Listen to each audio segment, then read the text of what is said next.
This is a rose hip, and I am the roaming rogue researcher on the rose hip road trip.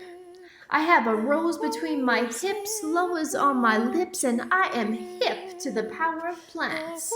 Each day I chant to invoke their spirits. Can you hear it? The rosehip road trip. This is a rose hip, and I am the roaming rogue researcher on the rose hip road trip. Hey everyone, this is Dr. Hilary Booker, the roaming rogue researcher, and this is the rosehip road trip. This is real live research, so don't forget to put your thinking caps on, kids, because you never know what's going to happen. In the last episode, episode number 1, I mentioned that the rosehip road trip is fluid. In this episode, episode number 2, I'm going to demonstrate that right away by doing something unexpected and starting with an interview that isn't even from the rosehip road trip. Just so you know, I'm recording this in the middle of a pretty intense thunderstorm, so if you hear it in the background, that's all it is. But I feel as though this interview that I'm going to share with you today and the friendship that it illustrates are critical to the rosehip road trip's manifestation. So it felt like an important addition. In the last episode, I very briefly mentioned that my doctoral research was in the Bahamas. But truth be told, the Bahamas is way more than the site of my doctoral research. At this point in my life, it feels more like home than anywhere else, for better or for worse. And side note, my Bahamian research was the research I mentioned hoping to continue in my last episode. So I'm sure this small island nation will come up in various ways, including in how I speak. But here's what happened. In order to complete my dissertation, I had to come back to the US, and my parents very kindly allowed me to stay with them. But as many people might be able to imagine, being magically whisked away from the Bahamas back to Delaware was not exactly the easiest transition. I'll say that there were many challenging situations on both sides of that transition, and that I really had no idea how I was going to make being back in Delaware work, or being away from the Bahamas work, for any amount of time. Not far from Wilmington, where my parents live in Delaware, is a town called Kennett Square, Pennsylvania. It's on the main line of Philadelphia, and I'm pretty sure it's the furthest south you can get and still be on the main line. Kennett is this sort of enclave for farming, amazing coffee, local foods, a combination of old school tradition, kind of traditional conservatism, as in conservation and conservational, and progressive values that marry into a very unique expression of community and community politics.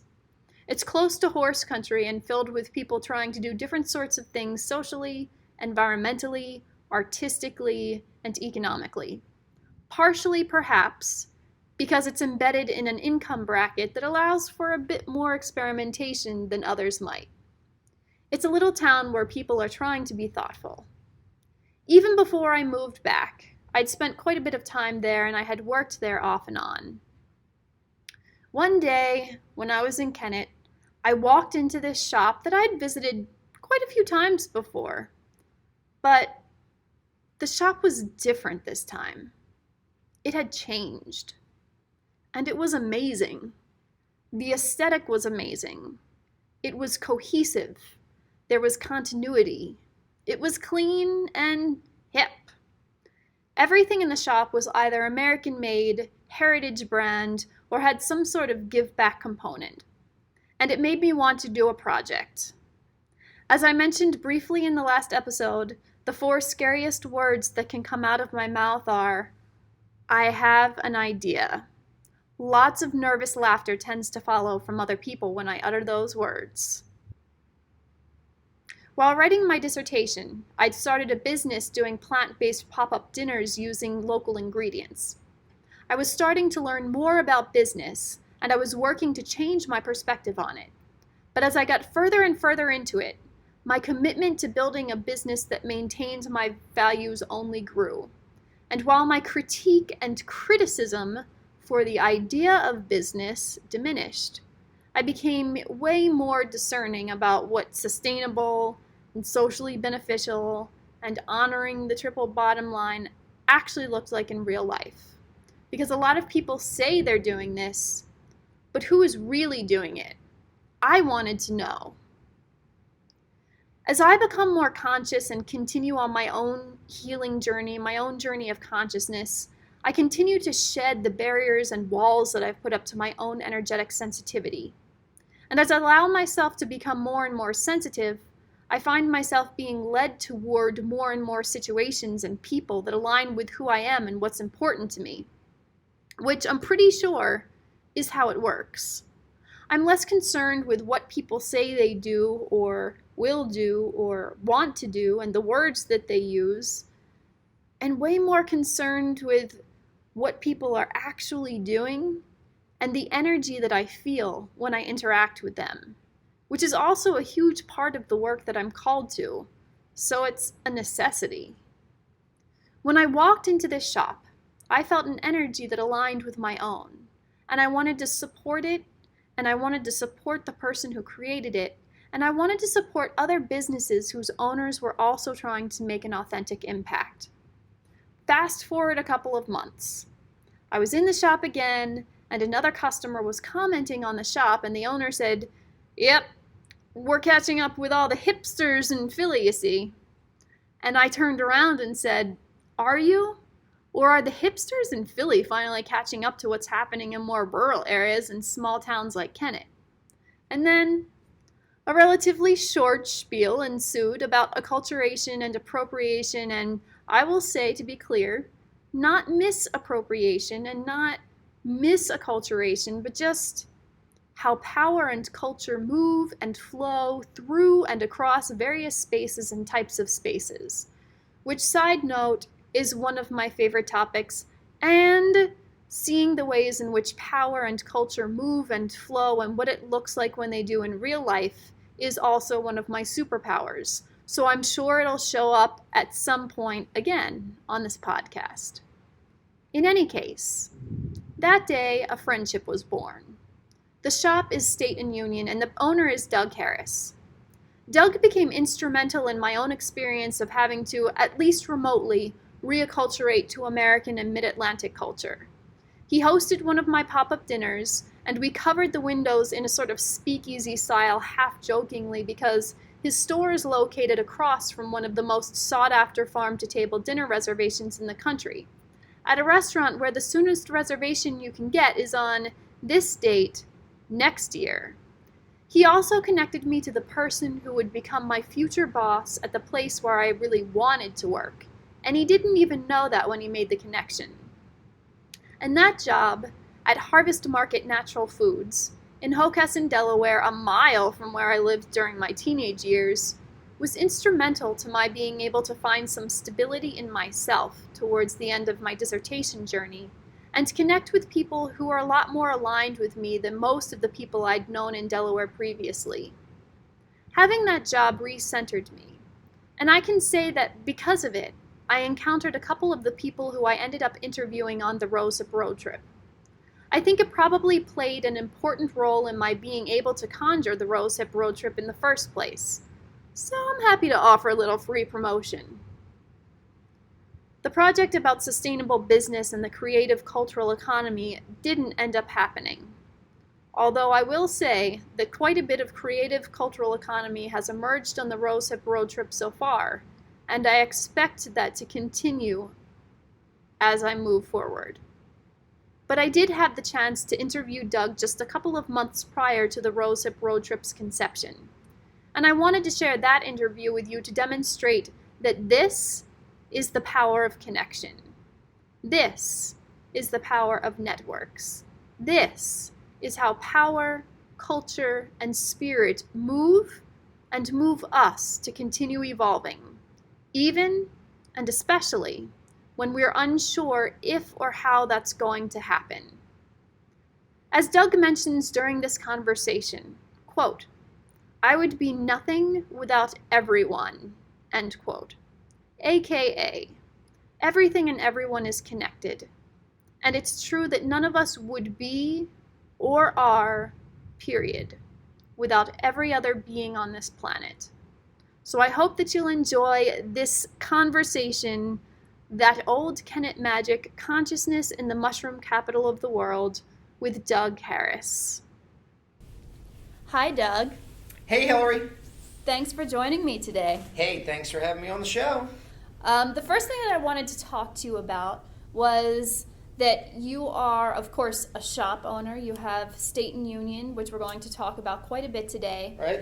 But you're also both an official and non-official ambassador of Main Street Kennett Square. Yes. And you and I talk a lot about what a special place Kennett Square is.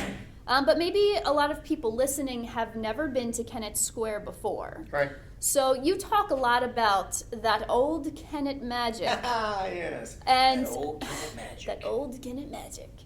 And I'm wondering if you could talk a little bit about that magic and why it's unique to Kennett Square. Why are you in Kennett Square, and why do you think that people should come visit Kennett Square? Wow.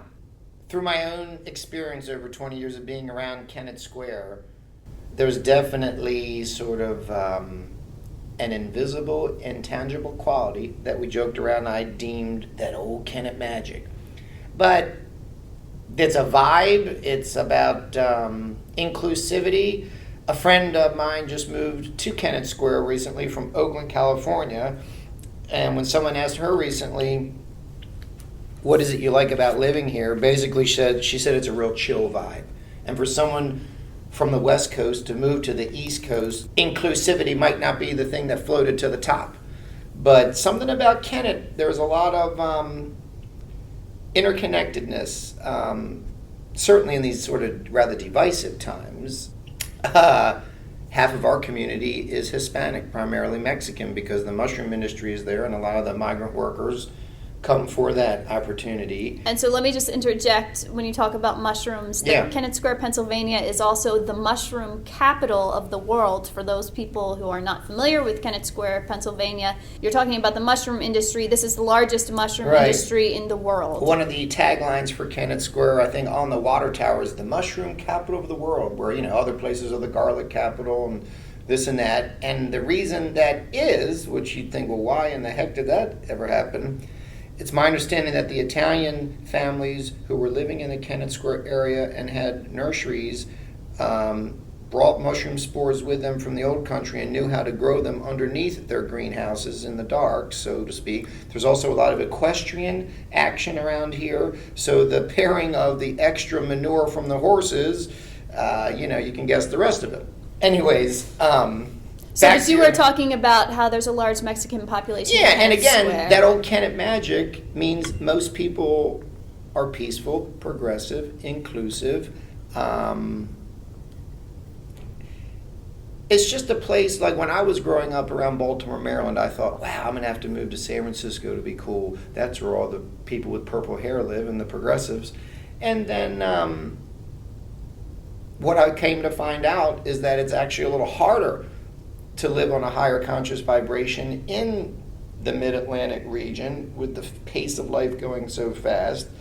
And Kennett Square seems to be a little sweet spot between New York and D.C., a little west of the 95 corridor, and luckily for all of us, the DuPonts and their black gunpowder have protected many open spaces into perpetuity. So there's also a lot of, there was that book, The Celestine Prophecy, that talked about energy coming out of Earth, and you could absorb it and elevate your mood and spirit. And somehow Kennett, even though it's a 1 square mile little country borough, small town charm at its best, it's surrounded by hundreds of thousands of acres of wide open preserve. And I dare say, on a cosmic level, the native people who were from this area are the Lenni Lenape.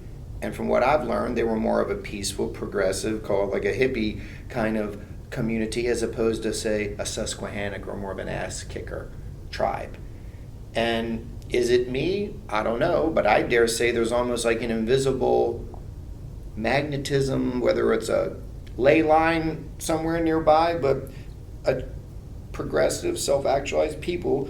Then the first white people that came in the, for lack of a better thing, colonization of the world was the Quakers. Again, anti-war, anti-slavery, open-minded, just wanted to be left to themselves. And so there's almost a spirit, if you will, that still exists. And I, in my private little daily prayers, pray not only for the peace of mind in my mind and heart, but then I can go into my community and ripple it out. Then our community goes out towards Philadelphia and, D.C., and then it ripples out again, hopefully, all the way around the world. Right. But, it's a classic example of think globally, act locally, for lack of a better cliche. But you got to just come and check it for yourself.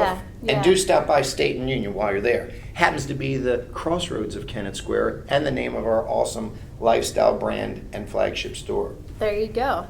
You talked about having a conscious vibration and wanting to live in a place that has a conscious vibration. Can Right. you talk a little bit more about that, what that means to you? Sure. And why that's important, and then how that plays into the business that you have.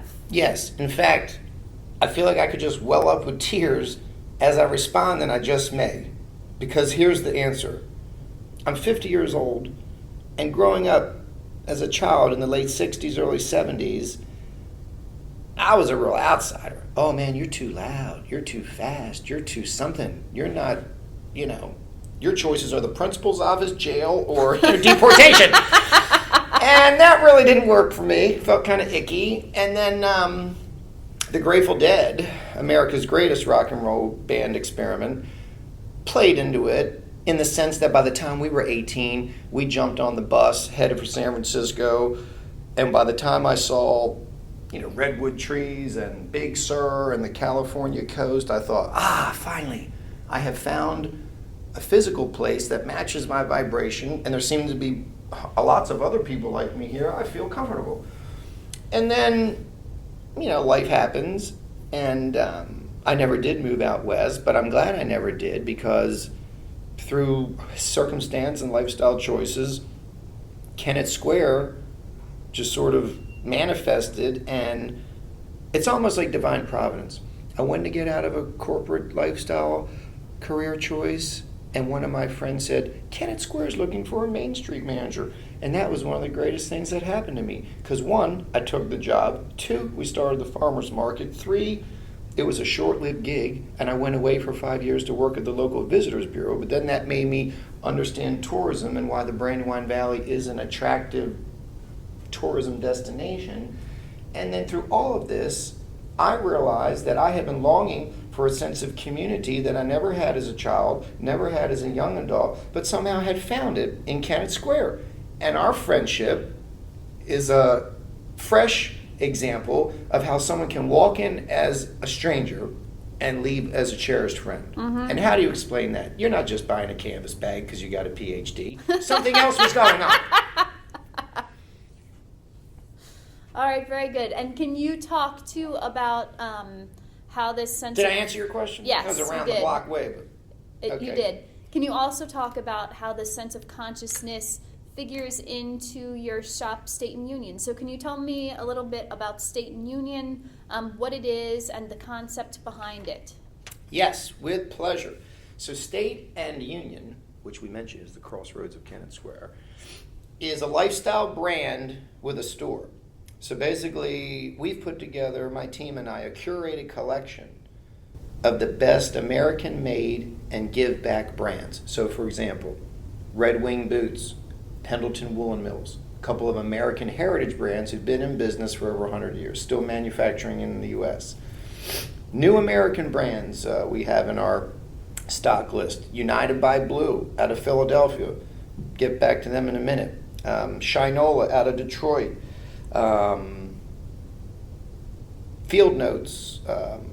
Oxford Pennants. I mean, there's a lot of younger people I see in their 20s that want to start their own business, start a business that matters. And given the choice, I think consumers want more meaning in their lives and would rather, like our tagline, shop for good. So the shop for good has a couple meanings.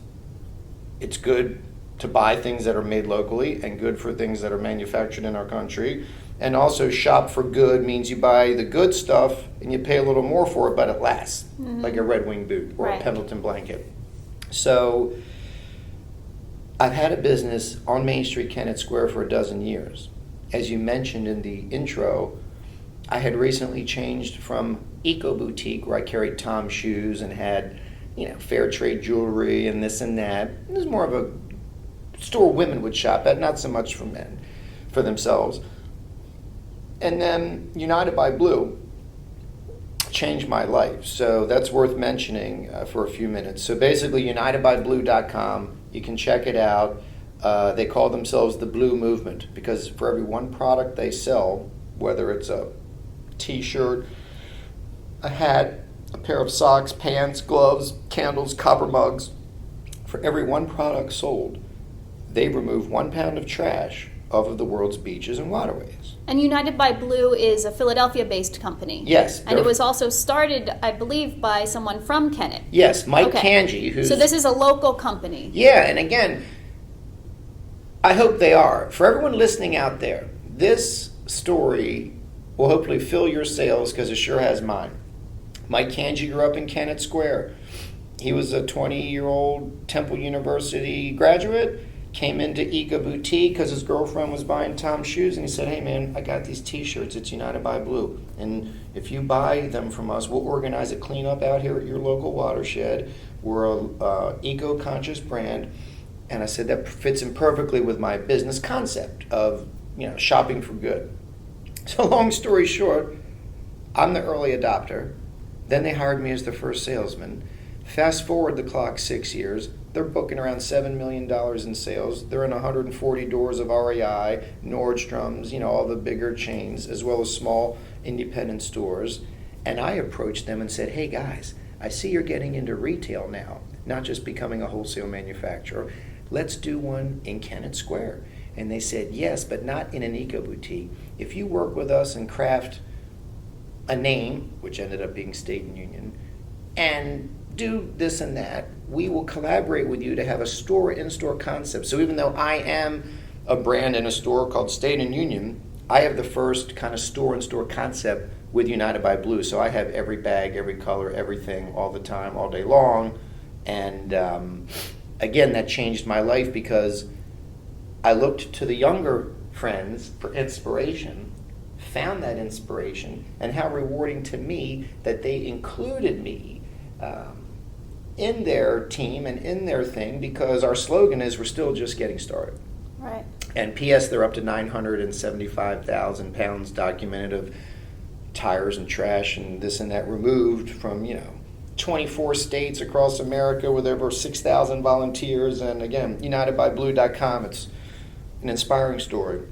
And one thing that I witnessed, and this was before we even really knew each other as well as we do now, but one of the things that I noticed with State and Union, this kind of makeover of your store, also came a new Doug. Yes. And a makeover of Doug. So can you talk a little bit about that journey and that phenomenon? Sure. I guess we should rewind a little, because when I was the captain of the Eco Boutique ship, life happens, right? So I got divorced, my uncle passed away, sold a house, lost some money, and so I guess like the phoenix coming out of the ash, I'd hit a rough patch in my personal life.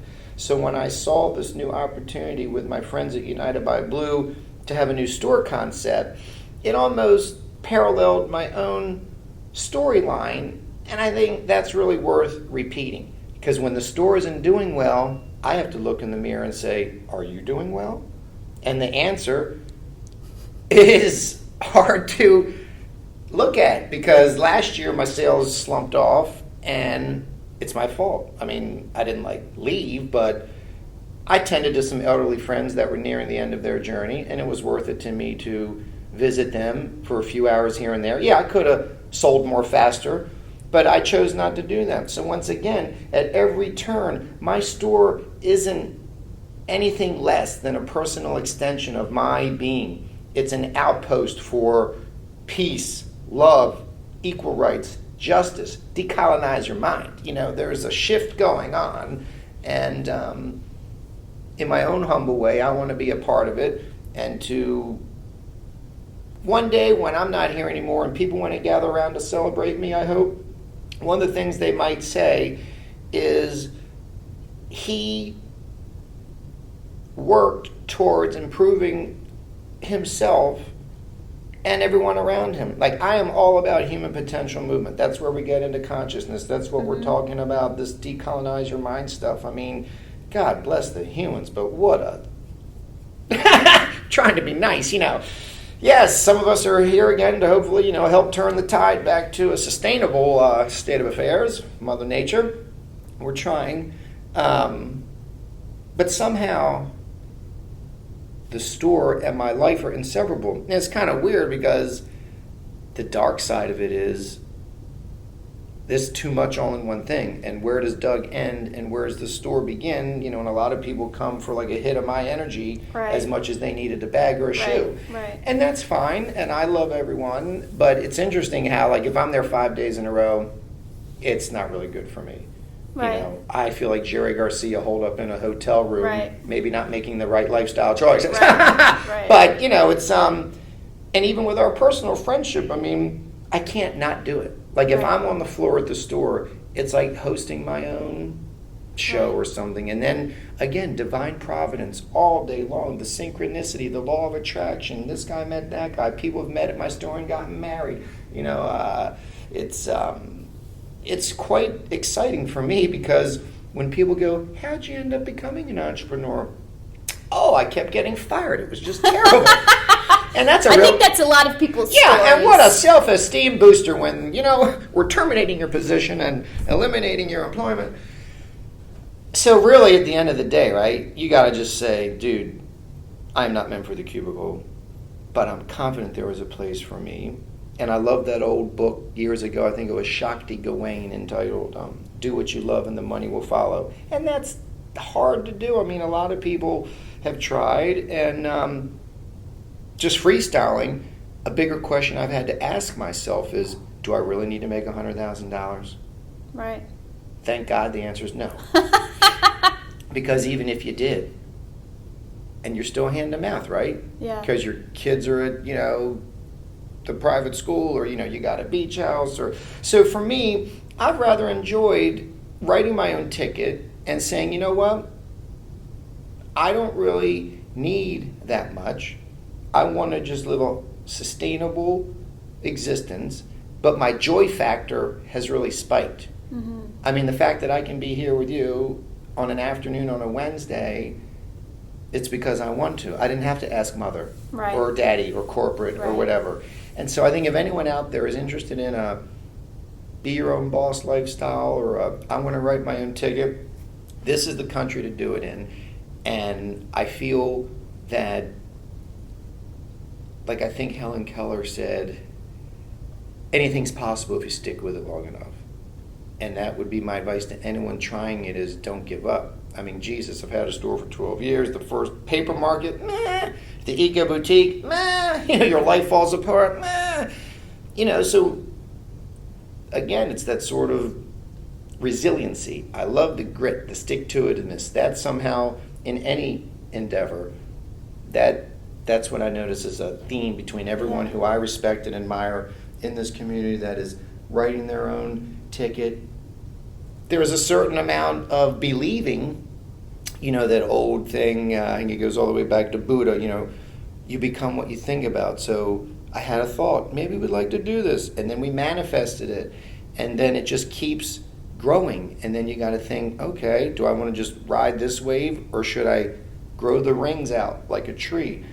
And somewhere in there you can get lost, somewhere in there you could overreach, but it's really whatever you want it to be. And I encourage anyone who doesn't feel comfortable in a sit at your cubicle, we'll feed and water you 3 times a day, then it will be time to leave. We will see you tomorrow, and we will talk then. Yeah, so thank God there's other choices for people like me. So you talked about also that state and union is this sort of energetic center, and there's synchronicities that happen. And you've also made a very conscious choice to not only be particular about the products that you're selling, Right. but to have your shop serve as almost a third space in Kennett Square. Yeah. And so you welcome people to, for instance, you allowed me to have a pop-up dinner there. Right. You've had art exhibitions there. You've had bourbon tastings there. Right. You've had in the past yoga classes there. So Right. can you talk a little bit about those events and why it's important to you to open your shop up as a third space, and also what you're hoping to inspire by making that choice? Sure. A quick story that kind of sums it up is we get a lot of requests. The school teacher, whoever, oh, could we hang an exhibit here? So Kennett Square has a lot of caring people, and one example of that is my friend Marshall Newton started something called After the Bell. And that means after school, if you don't have a place to go, instead of smoking cigarettes behind the dumpster like we used to do, you can learn photography or painting. And so I hosted an After the Bell exhibit, and this young man had learned to paint from a woman, Susan Myers, that taught the class. And we had the opening, and his family was there. He was Mexican. His parents were immigrants, and it was a beautiful evening. And he lit up like a Christmas tree, proud, look at my paintings, and I'm having a real art show. And then about a year later, I think it was his sister came in the store, and she's like, oh, do you remember me? I'm like, oh, yeah, and your brother? She goes, he died. I said, what? Yeah, he had a rare disease, and he passed away last March. And I was like, oh, dear God. So what if I didn't have that show? You know, I mean, it goes on and on like that. And so I feel the same way a farmer stewards the land. He doesn't think he's God. He says, oh, you know, Mother Nature is the soil and the air and the sun, and God made the seeds, but I would like to steward the land and grow the crops and feed the people.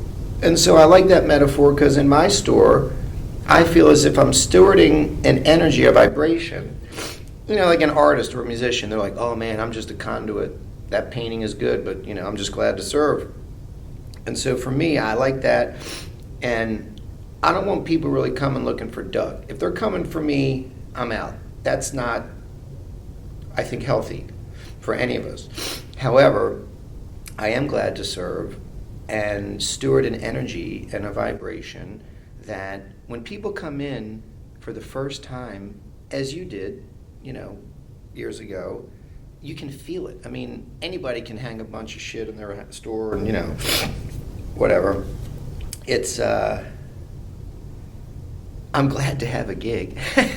And I think people many times feel rather uplifted after the exchange, because I think people want an experience. You know, when you go to a store like Terrain at Steyer's Nursery, that's an experience. And again, who wants to go to some corporate strip mall to go to another store that there's just, you know, 1,000 of them? Well, and this relates to a question I just had, or something I was just thinking about, was you say that you curate these products. What's the difference, you know, in this sort of emerging movement of conscious businesses and triple bottom line businesses, Right. and heritage products, and just generally high quality products?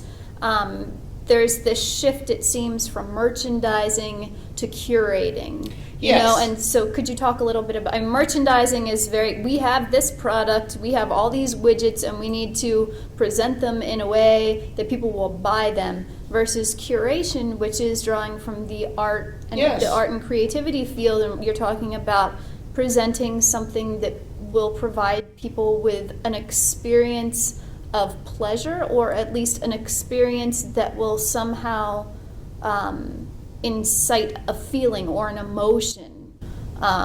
So can you talk a little bit about that? Yeah, it's a great question. Our favorite radio station, WXPN, right here in Philadelphia. I think about a year ago, we can check with JJ, but I think about a year ago they started saying, chung, chung, chung, curated, not, they might as well have said calculated, but it's another word. But the point is, when the radio channel says they're a curated collection, and our store says it's a curated collection, that used to just be for the art museums, right? Or whatever. And so I think a store like State and Union curated a collection to make it be. So when you entered that room, there was not one bullshit thing in there. It's 10 out of 10.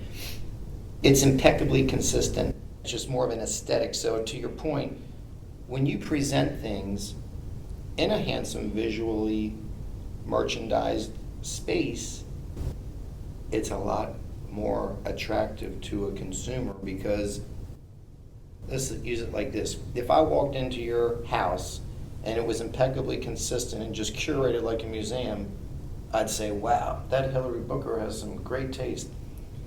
You walk in to the other person's house and it's a shit show and there's laundry all over the place and it smells like black mold, or that's a different vibe. I'd like to go back to door number one. So, there's more and more people, I hope, that have a higher level of consciousness, and those people are not as interested in shopping at a bullshit store, if you will, because nobody cares. Why do I want to give my money to nobody cares? I'd rather give my money to the somebody cares. And when I was driving in here to meet you today, I was like interviewing myself, and I heard myself ask, what is it, why do you like doing it? I'm hoping that consciousness is on the rise, and I guess what I'm saying is, my store, that's where the people who care like to go shopping. And that is the same people that are eating real food. Those are the same people that listen to NPR before it gets the whack. We'll raise the money, don't worry everyone, we'll be fine. So, does that make sense? Yeah, I care, so I wanted to go to a place like this, but there was no place like that. So I thought, I'll make a place like this. You wanted to create the place that you wanted to shop. Yes. And quite frankly, as a man, dear God, for the men of the planet, that Y chromosome has about done the worst, stupidest stuff that God ever, has seen. I guess what I'm saying is, back to my story of feeling like an outsider coming of age. I was mortified when I got my first job as a printing salesman in Washington, D.C., and I'm 20-something years old, and felt like Peggy Lee. I just sung it all day long. Is that all there is? Mm-hmm. God, then break out the booze and let's start dancing, Jesus. But I was shocked. I'm like, dude, you're the president? I'm not inspired by you. Why do I want to go? And then I realized that there's a lot more to life than just making money. Mm-hmm. I'm a human being, not a human doing. And I just always felt like I was striking out. I didn't fit in here. Work. God, you got to work, right? I have noticed that people who have too much free time, it's never good. That never has a good outcome.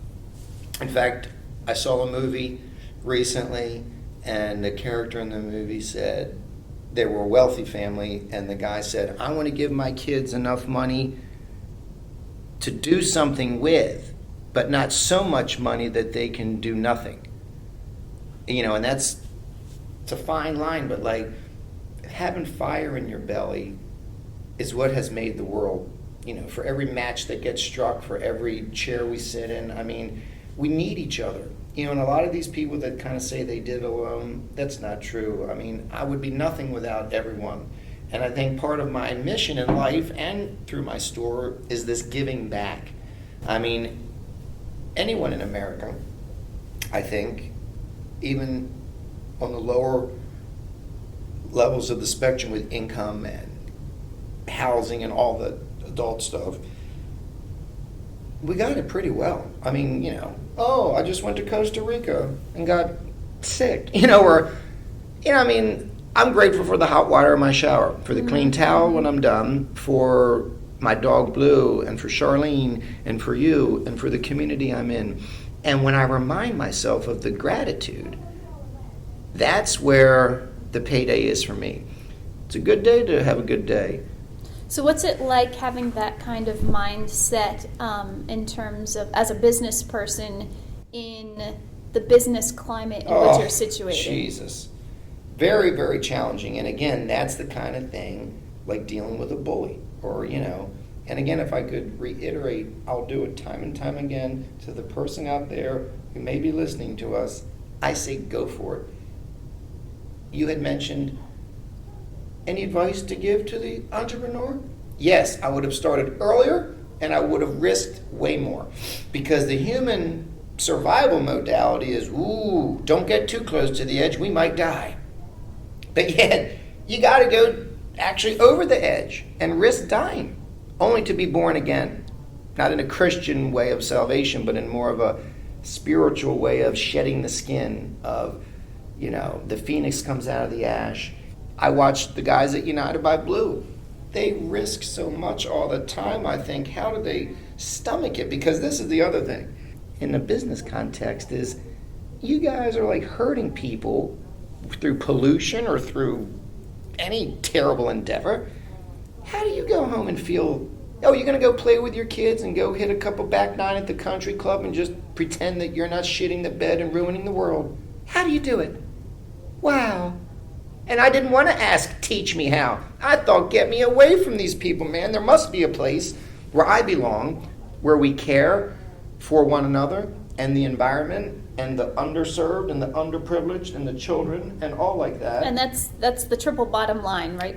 People, Perfect. planet, profit. Yes. So this is, it's funny, but kind of sad, really. I grew up with, what's the bottom line? What's the profit?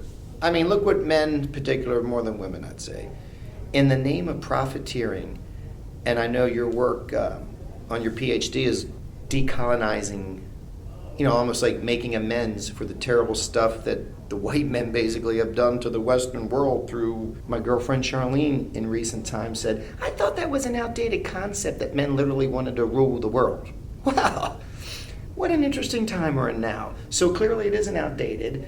However, in my world it's outdated. So therefore, what are you going to do? And I think that doing your own thing and doing it well is just a nice way. Because I think to myself, not to sound macabre, but we're all going to die.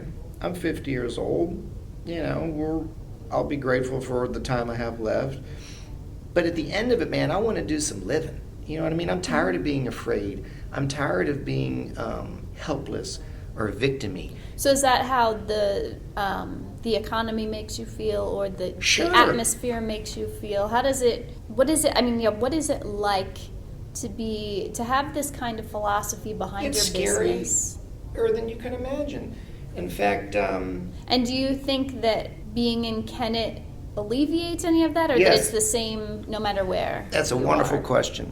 I would not do what I'm doing if it wasn't for Kennett Square. Let's just start with the great opportunity and luck I had with the place. In other words, I got a great spot on the main street before it was the new Manayunk or whatever.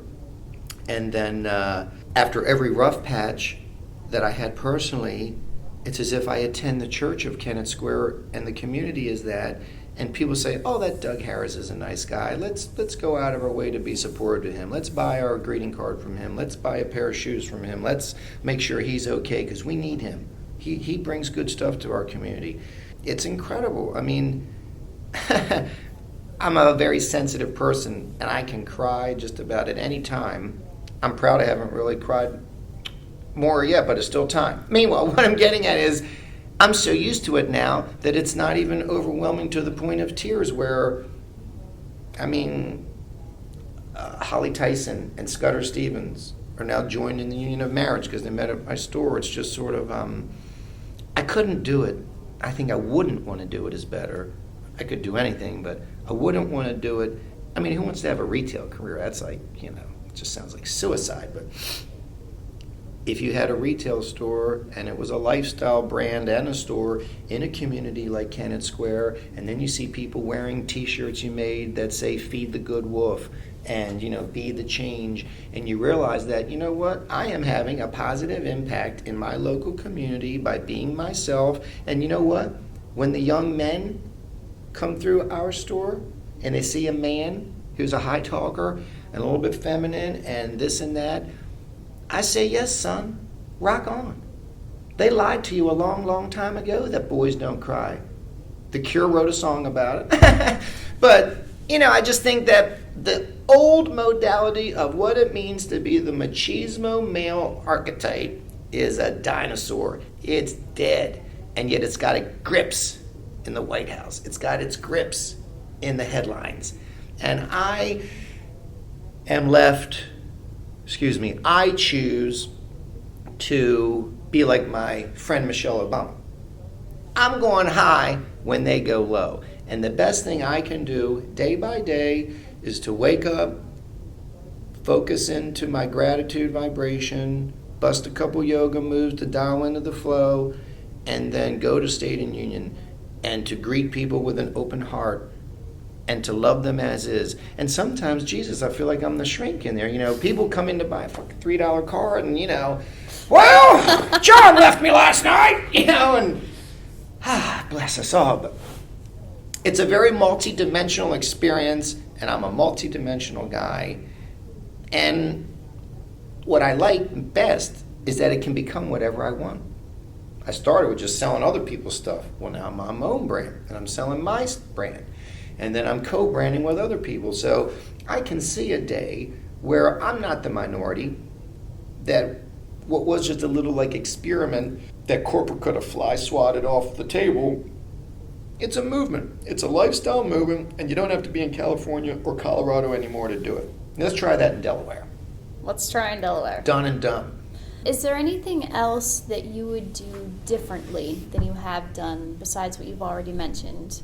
I would have started earlier. I know I already said it, but it's worth repeating. Because if I'm 50, I didn't really jump out the window to try it till I was probably late 30s, 38, 37. And how I started was my Uncle Paul, who I thank God every day for improving my life, he had his appendix burst, and I went down to love on him and take care of him. And I took a week of vacation from work and lived with him because he's single. And anyways, got him on the mend. And as I was leaving, he gave me a check for $10,000. I'm like, can't accept it, Paul. You're my uncle. You're really like my father. That's what family does. Family's number one. I cannot accept this check.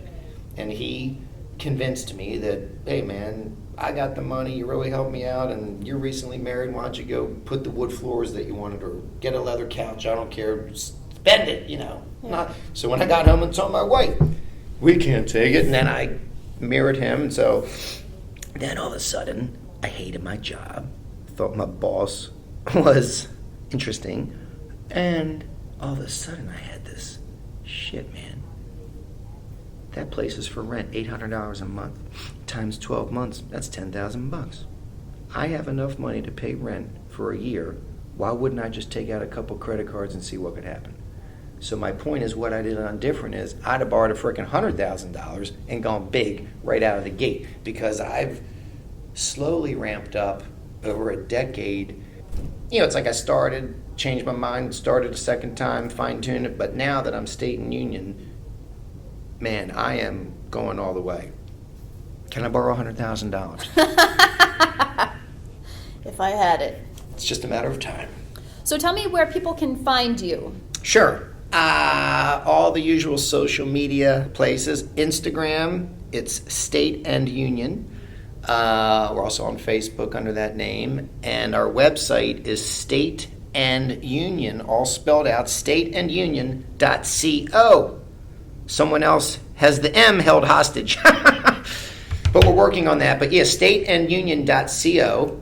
And coming soon, summer of 2017, we're going to launch online sales. And another thing worth mentioning, in our curated collection is a lot of locally made stuff too. Oh, the recycled Chester County horseshoe that's now a bottle opener. Local teas, local, beeswax, candles, and the things that you can't find anywhere else are the things we're going to start selling on our online store. Okay, so fantastic. So people who can't find you in the physical location, which is at 103 West State Street, Yep. Which is also at the corner of State and Union. So if you're not sure, if you forget, State and Union is at the corner of State and Union in Kennett Square. You can't miss it. But for those people who are unable to come to the physical location or hopefully are listening worldwide, they can purchase some of these items. Yes. All right, fantastic. Is there anything else that you would like to say? Yes, if I may. Okay. I wanted to tell the world how excited I am on what you've done with yourself. May you inspire the world, because what your thesis is about and what you're creating here with your offerings to the world, it's a crazy time. And like that old Burt Bacharach song, what the world needs now is love, sweet love. From my view, what you're bringing is more love into the world. And I just have to say thank you on behalf of a grateful planet. Thank you. Keep on rocking. All right, you too. Peace and love. Yeah, you too. The rosehip road trip. This is a rose hip, and I am the roaming rogue researcher on the rose hip road trip. I have goddesses in my hips, I go to herbs to get my tips, and my food even makes fairies do flips. Road trip. The rosehip road trip. The This rosehip is a rose hip.